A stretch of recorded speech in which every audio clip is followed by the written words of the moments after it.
Selam dostlar. Sovyet Yolculuğu kanalımıza hepiniz hoş geldiniz. Yolculuğumuzun bu durağında sizlere Sovyetler Birliği'ndeki efsanevi kadın keskin nişancıları anlatacağım. İkinci Dünya Savaşı sırasında Doğu cephesi sadece orduların değil, az bilinen görünmez kahramanların da sahnesiydi.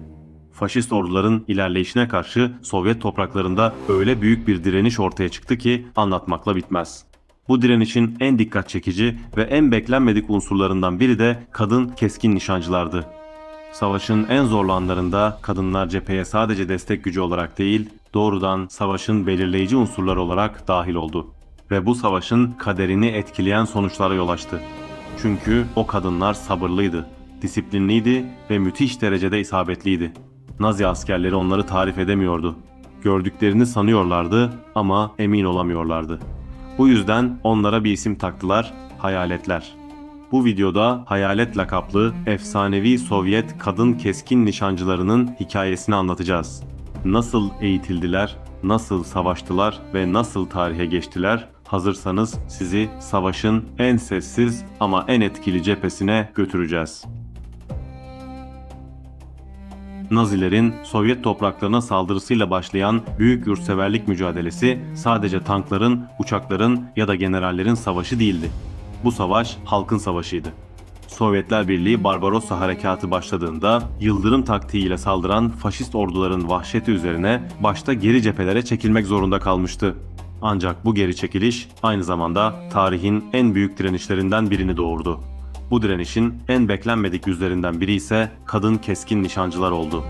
Sovyetler kadınların toplumsal hayata aktif katılımını zaten her zaman teşvik etmişti.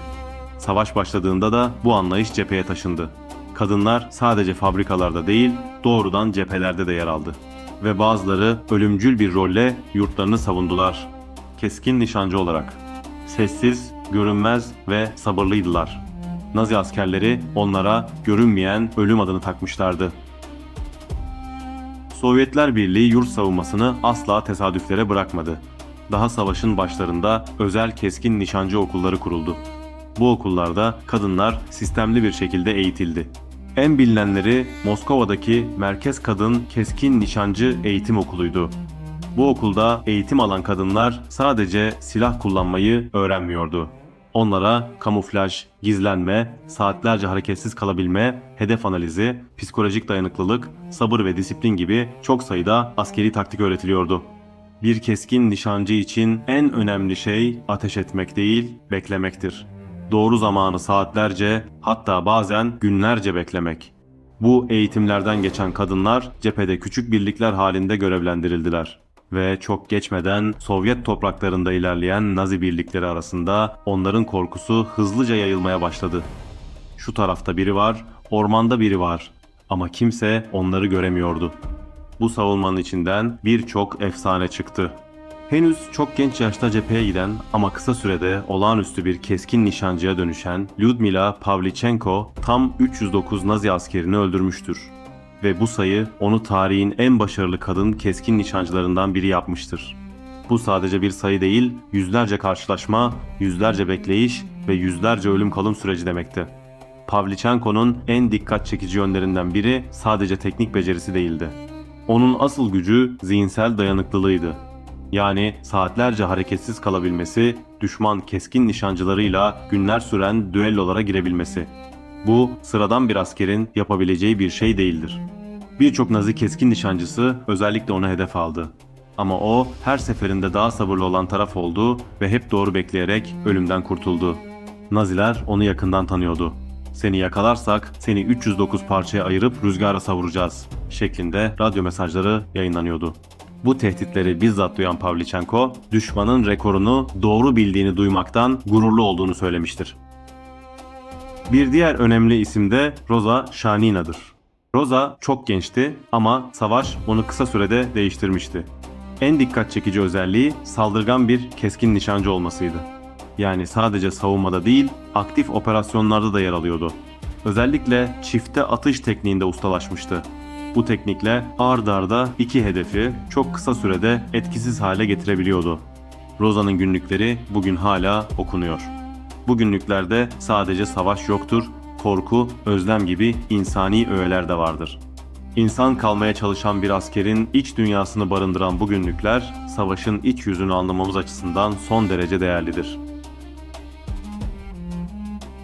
Sovyet kadın keskin nişancıların hikayeleri elbette sadece ünlü isimlerden ibaret değildir. Cephede yüzlerce kadın keskin nişancı vardı. İsimleri bilinmeyen, fotoğrafları olmayan ama bu az bilinen kahramanlar savaşın gidişatını dramatik bir şekilde etkilemişlerdir. Bir keskin nişancının hayatı dışarıdan bakıldığında göründüğünden çok daha zordur. Düşünün, saatlerce kıpırdamadan yatıyorsunuz. Üzerinizde kar birikiyor. Soğuk kemiklerinize işliyor. Ama hareket edemezsiniz. Çünkü en küçük bir hata ölüm demektir. Bu kadınlar genellikle ikili timler halinde görev yapıyordu. Biri gözlemciyken diğeri nişancıydı ve aralarında kurulan bağ çoğu zaman hayat ile ölüm arasındaki farkı belirliyordu. Aralarında kelimeye bile gerek olmayan bir iletişim vardı. Bu kişiler bir yandan psikolojik savaş da yürütüyorlardı. Bir keskin nişancı sadece hedefi vurmaz, aynı zamanda düşmanın moralini de çökertir.